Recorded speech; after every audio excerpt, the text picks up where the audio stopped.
Bismillahirrahmanirrahim. Assalamu alaikum. Today we are going to solve exercise 1.1.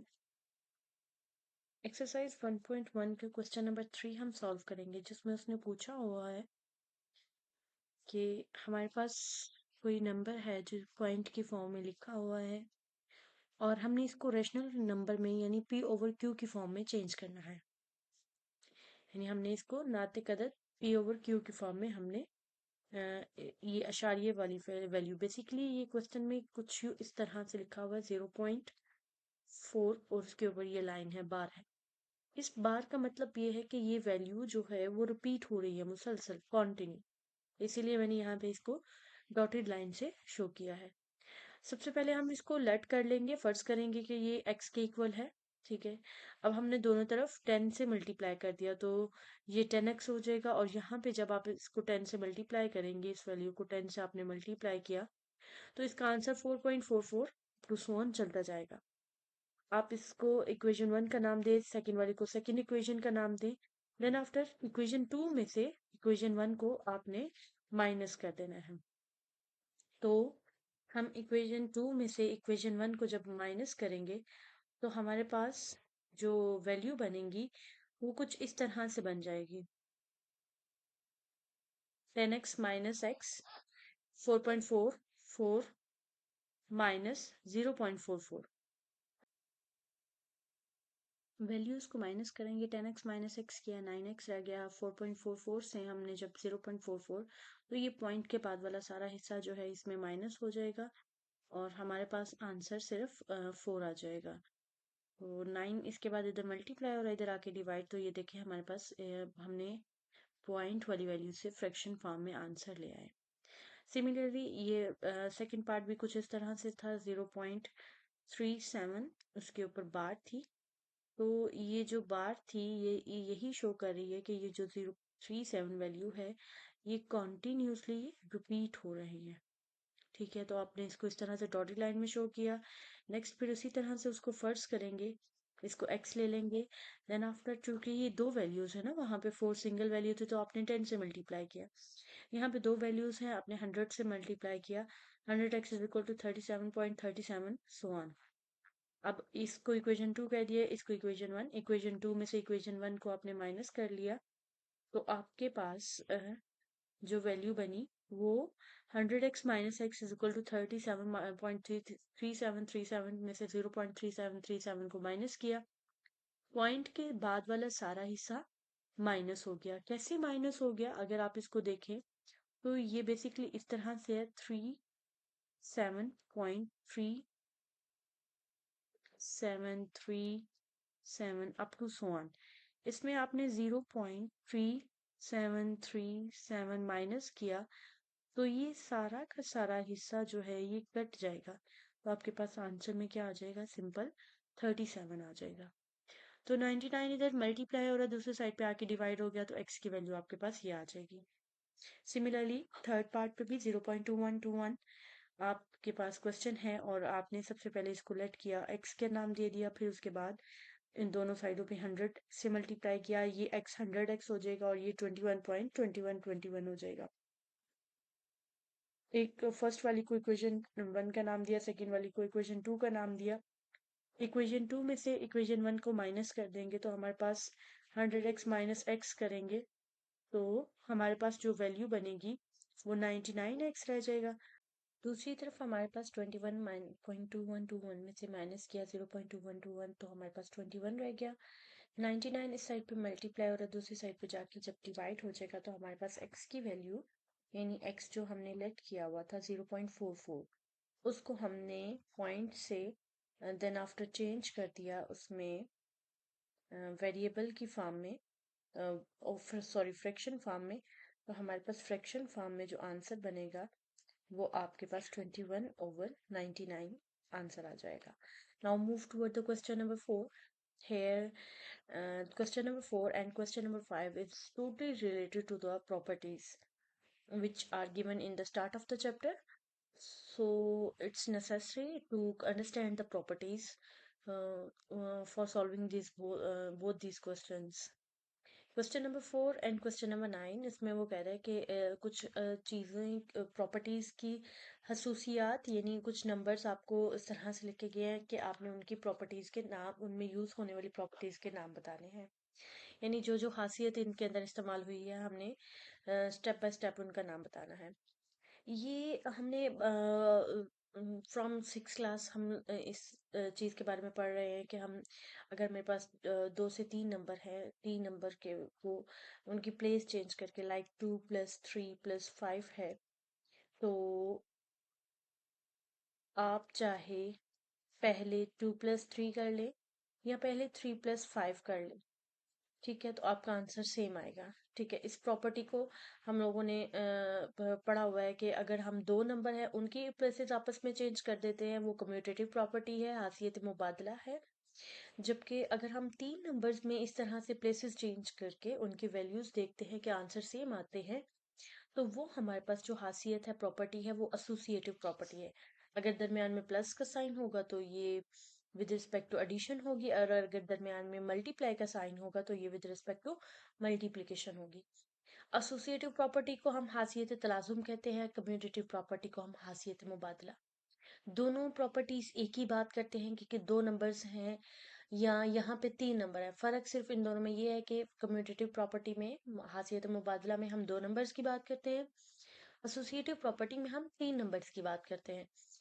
लेकिन बात एक ही है कि आप दोनों नंबर की जगह बदल दें और फिर उनको जगह जमा कर लें, जैसे 3 जमा 2 कर लें या 2 जमा 3 कर लें, दोनों का आंसर सेम आएगा।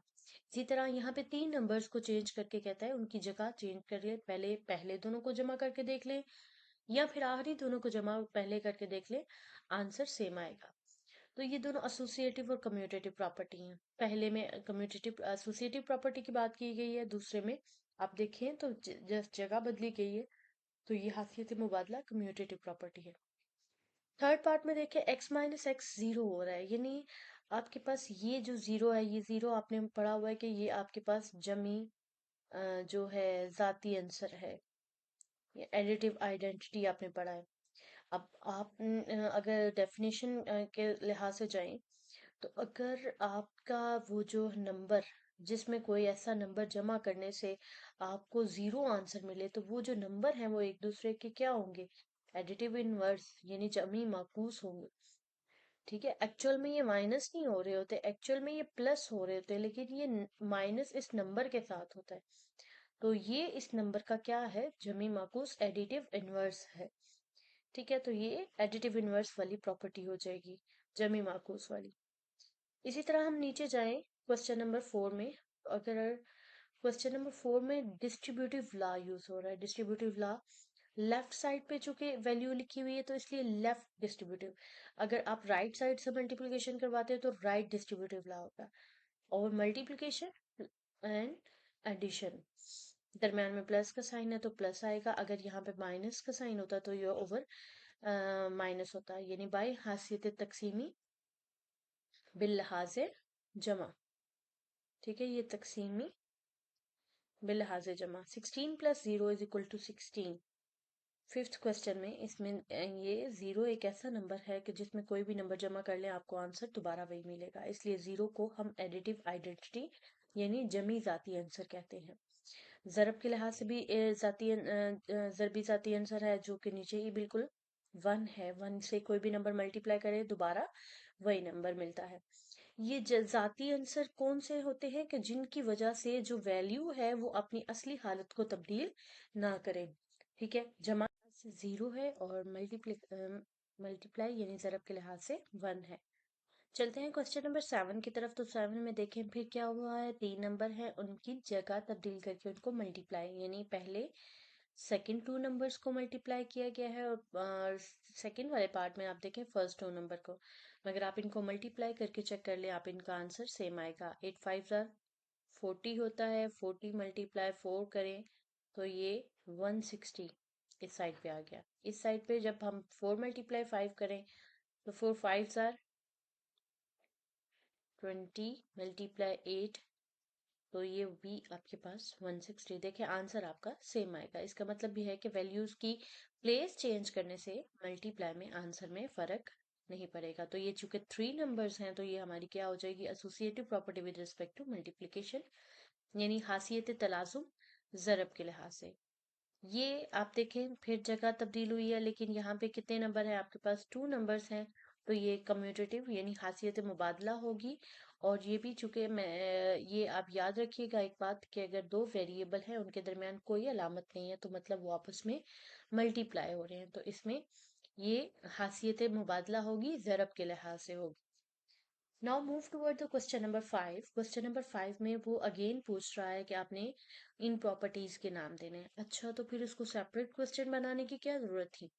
जो हमने ऊपर सारी प्रॉपर्टी पढ़ी है वो रियल नंबर्स की प्रॉपर्टी है, ठीक है।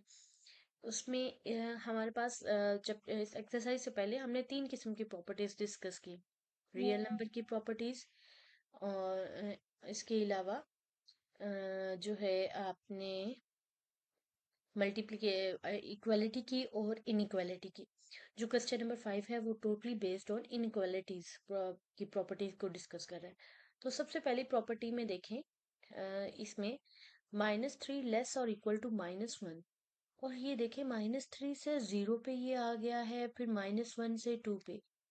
किस तरह से 2, जरा यहाँ देखें ना, 2 कैसे आ गया, -1 से आप 2 तक कैसे आ गए, प्लस का 2। तो अगर आप फर्ज करें आपको लगता है कि -1 में +2 किया गया तो फिर भी आंसर आपके पास -1 आना चाहिए। तो इसका मतलब है यकीनन ये 2 से बड़ा नंबर होगा, और कोई ऐसा नंबर होगा कि जिसमें माइनस भी हो गया होगा और फिर आंसर आपके पास 2 बच गया। तो -1 से में बड़ा नंबर 3 ही हो सकता है। 3 इसमें से करेंगे तो ये आपके पास जो है आंसर में प्लस का 2। दूसरी साइड पे भी अगर आप 3 करके देखें तो -3 + 3 इज इक्वल टू 0, यानी आपकी दूसरी साइड भी आ रही। तो इसका मतलब यहाँ पे क्या हो रहा है, जमा किया जा रहा है किसको, 3 को। इसका मतलब ये हुआ कि ये एडिटिव प्रॉपर्टी है, जमी हैसियत है, जमा का काम हो रहा है ना, तो ये जमी हैसियत है इनइक्वालिटी की। क्वेश्चंस को सॉल्व करके आपको आसानी से गेस हो सकता है कि यहाँ पे कौन सी प्रॉपर्टी का इस्तेमाल हो रहा है, ठीक है। हाँ, एक और भी हल है कि आप रट्टा लगा लें, लेकिन मैथ्स जो है वो आपसे क्यूरीज मांगता है, आपसे एक्सप्लेनेशन मांगता है कि आपने ये क्वेश्चन को कैसे सॉल्व किया।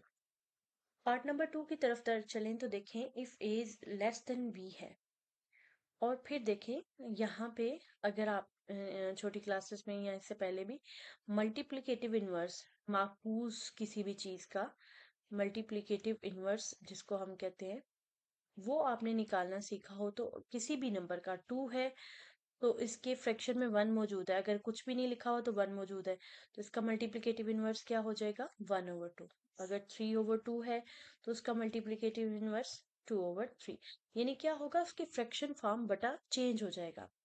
तो ए लेस देन बी है, अब आप देखेंगे ए का मल्टीप्लिकेटिव इनवर्स माकूस लिखा हुआ है, ये बी का माकूस लिखा हुआ है। तो इसका मतलब हमें इसकी हालत देखने से गैस हो गया, चूंकि ये माकूस लिखे हुए हैं ना दोनों के, तो ये माकूस की ज़रबी हैसियत है।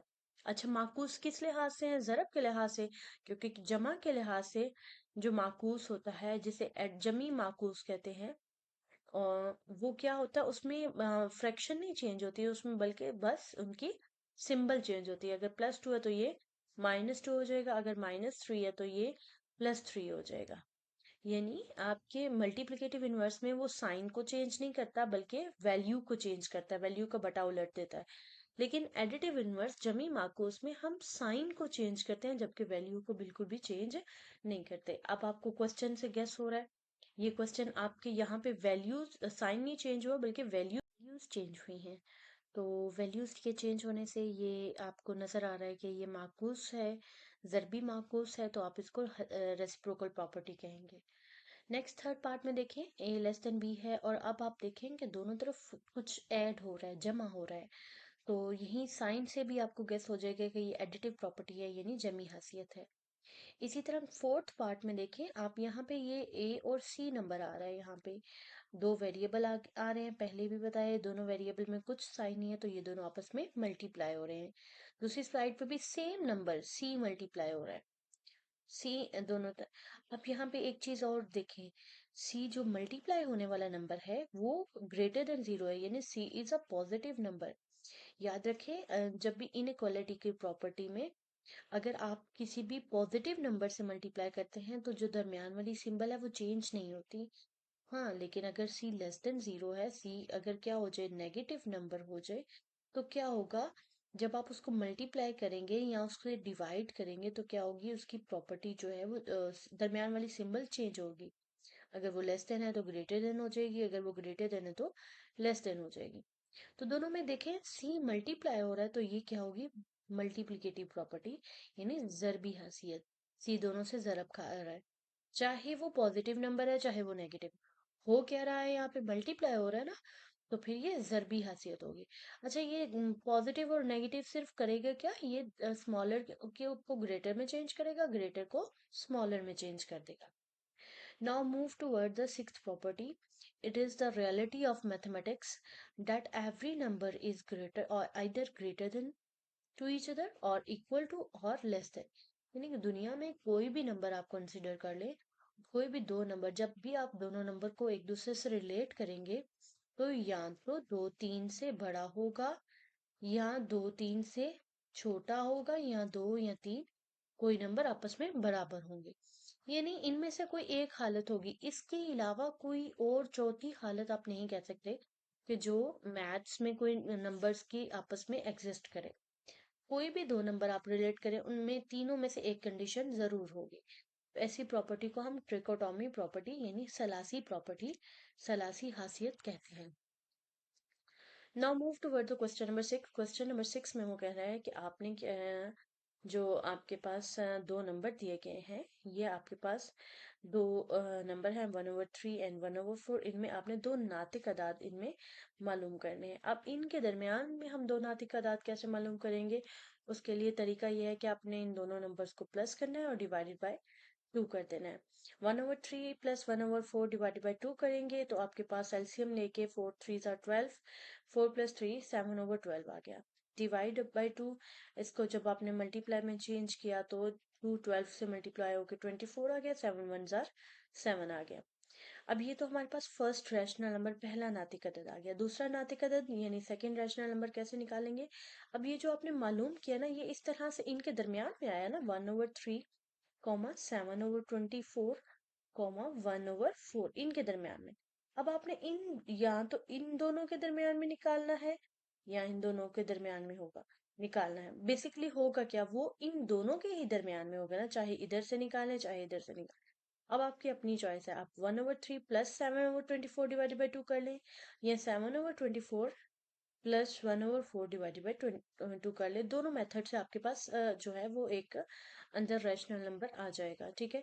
क्योंकि हमें ये तो आइडिया है कि 1/3 एंड 1/4 के दरमियान a lot of rational number, बहुत ज्यादा मिकदार में रैशनल नंबर होते हैं, ठीक है। हमें तो सिर्फ दो चाहिए ना, तो हम दो वो किसी भी तरीके से फाइंड आउट कर सकते हैं। मैंने फर्स्ट वन को चूज किया 1/3 प्लस 7/24, आप चाहें तो 7/24 प्लस 1/4 कर ले, इस तरह से सॉल्व कर ले। डिवाइडेड बाई 2 उसी तरह से जो फर्स्ट प्रोसेस है वही यहाँ पे रिपीट होगा। एलसीएम लिया 24, 3 8 जार 24, 8 1 जार 8, और यहाँ पे 24 को 24 से करेंगे 1, 1 7 जार 1/2, ठीक है। नेक्स्ट आपने 8 प्लस 7 15/24 हो गया। डिवाइडेड बाई 2 को मल्टीप्लाई में चेंज किया तो फिर क्या हुआ, ये कट नहीं सकते आपस में, तो 15 ऊपर वाली वैल्यू को ऊपर वाले के साथ, नीचे वाली वैल्यू को नीचे वाली के साथ मल्टीप्लाई कर दिया, तो आपके पास जो सेकंड नातिक अदद है, सेकंड रैशनल नंबर, वो 15/48 आ गया। सिमिलरली हम करेंगे क्वेश्चन नंबर 2 में 3 एंड 4 के दरमियान निकालना है, तो 3 प्लस 4/2 जो कि आपका पहला रैशनल नंबर आ जाएगा 7/2। अब सेकंड नातिक अदद कैसे निकाल, अब जो सेकंड है देखिए बेसिकली है क्या, 3 और 4 के दरमियान आपने एक जो नातिक अदद है वो निकाल लिया 7/2। अब फिर उसी तरह से आप चाहे 3 और 7 के दरमियान में इसे निकाल लें नातिक अदद, 4 और 7/2 के, बेसिकली होगा क्या, वो इन दोनों के दरमियान में ही होगा। तो मैंने इस दफा 7/2 और 4 के दरमियान में इसे निकाला, स्टेप तरीका वही 7/2 प्लस 4 डिवाइडेड बाय 2 किया। एलसीएम लेके आपने 7 प्लस 8/2 और ये जो 2 है ये डिवाइडेड बाय 2 लिखा, फिर डिवाइड को मल्टीप्लाई में चेंज किया 1/2 हो गया, फिर कटिंग हो नहीं सकती है तो ऊपर वाली वैल्यू को ऊपर वाले से मल्टीप्लाई करें, नीचे वाले को नीचे वाले के साथ। 15 1s are 15 and 2 2s are 4।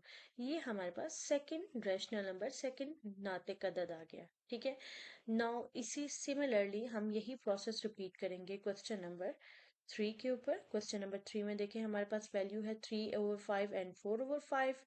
अब इनमें सबसे पहले रैशनल नंबर पहला नातिक अदद देखेंगे कैसे हमने निकाला। देखिए उसी प्रोसेस की तरह 3/5 प्लस 4/5 डिवाइडेड बाई 2, एलसीएम लेके 3 प्लस 4/5 डिवाइडेड बाई 2, डिवाइड को आपने मल्टीप्लाई में चेंज किया 7/5, कट नहीं सकते, ऊपर वाले को ऊपर वाले से मल्टीप्लाई कर दिया, नीचे वाले को नीचे वाले के साथ, तो हमारे पास नंबर आ गया 7/10। Now again you have your choice. You can find 7/10, the number between 7/10 and 4/5, either 3/5 and 7/10. I have again choose the first one. You can also solve with 7/10. आप यानी इसके साथ भी 7/10 plus 4/5 डिवाइडेड बाई 2, इस तरह से भी इसको सॉल्व कर सकते हैं। इसमें भी आपने ऊपर एलसीएम ले लिया 10, ये हो जाएगा 7 प्लस 8 डिवाइडेड बाई 2। उसी तरह से 7 और 8 आपके पास हो जाएंगे 15/10 मल्टीप्लाई 1/2, कटिंग नहीं हो सकती तो 15/20।